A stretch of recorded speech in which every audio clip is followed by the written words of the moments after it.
यदि आप UP TET की तैयारी कर रहे हैं तो तैयारी कैसे करना है, अगर इसकी जानकारी आपको हो और सही रणनीति हो तो इस परीक्षा को आसानी से निकाला जा सकता है। सबसे पहली बात तो इस परीक्षा में कौन लोग बैठते हैं, तो इस परीक्षा में आपके बीटीसी, उसके बाद जिसको डीएलएड भी नाम से जाना जाता है, बीएड के अभ्यर्थी भी इसमें शामिल होते हैं। ठीक, तो जो चीज आप डीएलएड या बीएड में पढ़े होते हैं वही चीज आपको इस परीक्षा में पूछी जाती है। तो पहले सिलेबस को अच्छी तरह से समझ लें। तो सिलेबस में आपका देखिए, सबसे पहले आपको सिलेबस में पूरा देखने के लिए ये मिलेगा कि बाल विकास और शिक्षा शास्त्र आता है, जिसके आपके 30 अंक होते हैं। वहीं आपकी हिंदी भाषा आती है लैंग्वेज में, इसके भी आपके 30 अंक होते हैं। अंग्रेजी भाषा आती है, ऑप्शनल होता है कि आप या तो अंग्रेजी लीजिए या तो आप संस्कृत लीजिए। इन सबके आपके 30 नंबर होते हैं। फिर आपका गणित का आता है, इसके भी 30 नंबर होते हैं। उसके बाद अंतिम में आता है आपका सामाजिक विज्ञान। तो मिला जुला करके कितने पूर्णांक होते हैं, तो 150 पूर्णांक होते हैं। और जो पासिंग मार्क होता है वो 60% होता है। तो 15 छक्का 90, मतलब अगर आप 90 प्रश्न सही करते हैं तो इस परीक्षा को आप पास कर जाते हैं। तो ये क्या है, उत्तर प्रदेश टीचर एलिजिबिलिटी एक टेस्ट है। अब इससे कोई मेरिट बनती नहीं है। सबसे पहली बात तो दिमाग में ये रख लीजिए कि अगर आप तैयारी कर दिए, आप ज्यादा पढ़ने का प्रयास कर रहे हैं, आप सोच रहे हैं कि 120 अंक लाएं, 130 अंक लाएं, तो इससे आपको लाभ मिलेगा, तो सबसे पहले इसका कहीं पे भी लाभ नहीं मिलेगा। इसका केवल एक ही लाभ मिलेगा कि आपको एस्टेट में बैठने के लिए क्वालिफाई हो जाएंगे। जैसे आप पेट की परीक्षा में बैठते हैं तो जो ग्राम विकास अधिकारी, ग्राम पंचायत, जो लोअर सबऑर्डिनेट की नौकरियां मिलती हैं उसमें बैठने के लिए एलिजिबल होते हैं, इसी प्रकार यूपी टेट होता है। इसमें कोई भी मेरिट बनती नहीं है। तो आपका जो पहला ही प्लान होता है ये होता है कि किसी तरह आपको 90 नंबर का एक रणनीति बनाना है। तो 90 नंबर की रणनीति आप कैसे तैयार करेंगे, तो चलिए मैं इस वीडियो में बने रहिए, मैं आपको बताता हूं कि किस प्रकार से 90 नंबर की रणनीति तैयार करेंगे। तो सबसे पहले इस परीक्षा में बैठने के लिए दो तरह के स्टूडेंट होंगे। एक होंगे जो साइंस साइंस बैकग्राउंड के स्टूडेंट होंगे, और एक ऐसे स्टूडेंट होंगे जो आर्ट बैकग्राउंड के स्टूडेंट होंगे।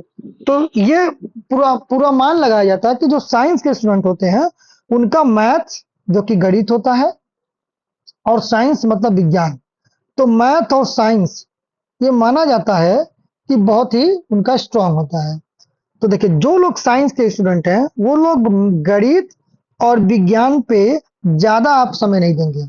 आपको समय देना किस पे, बाल विकास एवं शिक्षा शास्त्र पे, और उसके बाद हिंदी भाषा पे आपको सबसे ज्यादा यहाँ पे फोकस करना है। उसके बाद जो सामाजिक विज्ञान होता है। ठीक, तो देखिए, अगर मैं साइंस के स्टूडेंट की बात करूं सबसे पहले, तो जो 30 नंबर की आपका बाल विकास आता है, इसमें कम से कम आपको 18 नंबर लाने ही लाने हैं। तो देखिए, आपको कितने क्वेश्चन नहीं आ रहे हैं, आपको 12 अंक नहीं आएंगे, लेकिन 18 तो आएंगे, ये न्यूनतम है। अगर आप हिंदी पढ़ रहे हैं तो कम से कम आपको हिंदी में 20 अंक लाने हैं। 10 अंक इसमें आप छोड़ सकते हैं आसानी से। और अगर आप साइंस बैकग्राउंड से हैं और आप अंग्रेजी पढ़ रहे हैं तो अंग्रेजी में कम से कम आपको 20 नंबर लाने ही लाने हैं। और आपको गणित में आपको कम से कम 20 प्लस जितना आप ला सकते हैं वो ला सकते हैं। और अंतिम बचा आपका पर्यावरण अध्ययन, सामाजिक विज्ञान और विज्ञान, इसमें भी कम से कम आपको 18 नंबर लाने हैं। तो आप देख पा रहे हैं कि आपका कितना नंबर हुआ, तो 8 8 हो गया आपका 16, और 2 1 3 3 2 5 5 2 7 7 1 8, और 8 एक कितना हो गया आपका 9। तो आप पा रहे हैं कि आपका जो पासिंग नंबर है वो 90 नंबर है, और यहाँ पर आप कितना पा गए हैं, 96 नंबर। तो पासिंग मार्क्स से भी आप 6 मार्क्स से अधिक आ रहे हैं। और दूसरी बात है कि इसमें कोई भी नेगेटिव मार्किंग नहीं होती है, तो आपको घबराने की बात नहीं है। अगर आप 90 क्वेश्चन सही करते हैं, बाकी आप तुक्का भी लगाते हैं, तो आपके उसमें भी 10 क्वेश्चन सही होने के चांसेस बढ़ जाते हैं। लेकिन इतना तो आपको मेहनत करना ही पड़ेगा। ठीक, अब मैं बात करूं आर्ट साइंस की, तो आर्ट साइंस को भी कम से कम इसमें आपको लाना पड़ेगा 18 नंबर, और हिंदी भाषा में आपको लाना पड़ेगा 20 प्लस आर्ट साइंस को, और अंग्रेजी में भी लाना पड़ेगा आपको 20। और गणित में अगर मान लीजिए आप 15 नंबर लाते हैं, तो आपको कम से कम यहाँ पे लाना पड़ेगा पर्यावरण में 21 नंबर। अगर इतना नंबर आप पाते हैं तो आप भी हो जाएंगे यूपी टेट में क्वालिफाई। तो ये हो जाएगा 8 5 13, 13 कितना हो जाएगा आपका 14, और यहाँ पर 5 और 5 3 8, 8 कितना हो जाएगा 9। तो यहाँ पर भी देख रहे हैं आप लोग 90 प्लस जा रहे हैं, जो कि 4 क्वेश्चन अधिक है। आप 4 क्वेश्चन इसमें आप प्लस माइनस कर सकते हैं, गणित में और यहाँ पे आपका संस्कृत में, चाहे इसमें चाहे पेडागोजी में, आप 4 क्वेश्चन कहीं पे भी माइनस कर सकते हैं। तो ये तो थी रणनीति कि किस विषय में आपको कितना आपको तैयारी करना और कितना ध्यान देना है। तो पहली रणनीति हमारी यही रहेगी। दूसरे स्लाइड में हम बताते हैं। तो दूसरे स्लाइड में देखिए, इसको पास करने के लिए सबसे बढ़िया तरीका क्या है कि आपको पढ़नी है एनसीईआरटी की किताबें। तो 1 से 8 तक की एनसीईआरटी की किताबें, तो आपको 1 से 8 तक नहीं पढ़नी है, आपको 6 to 8 तक ही एनसीईआरटी की किताबें पढ़नी है, जो कि आपका बेस तैयार करेगा, जिसमें आपका गणित हो गया, ईवीएस हो गया, हिंदी व्याकरण हो गया और विज्ञान हो गया। हिंदी को आप कम मत समझिए, हिंदी व्याकरण से आपके बहुत सारे प्रश्न आते हैं। जैसे हो गया आपका संज्ञा, उसके बाद हो गया आपका सर्वनाम, ठीक है, उसके बाद हो गया आपका संज्ञा सर्वनाम, फिर आपका हो गया क्रिया। इन सबों से आपके प्रश्न बनते रहते हैं। ईवीएस के लिए भी आप एनसीईआरटी का इस्तेमाल कर सकते हैं। विज्ञान और सामाजिक विज्ञान के लिए भी आप एनसीईआरटी का इस्तेमाल कर सकते हैं। सामाजिक विज्ञान के लिए मैं कहूंगा अगर आप एससीईआरटी की किताब पढ़ते हैं, प्रसिद्धि की किताब पढ़ते हैं, तो बहुत ही अच्छा है, क्योंकि प्रसिद्धि की किताबों में क्लास 6 में आपको जो प्राचीन इतिहास है वो मिल जाएगा, 7 में आपको मध्यकालीन मिल जाएगा और 8 में आपको मॉडर्न मतलब आधुनिक इतिहास आपको पढ़ने को मिल जाता है।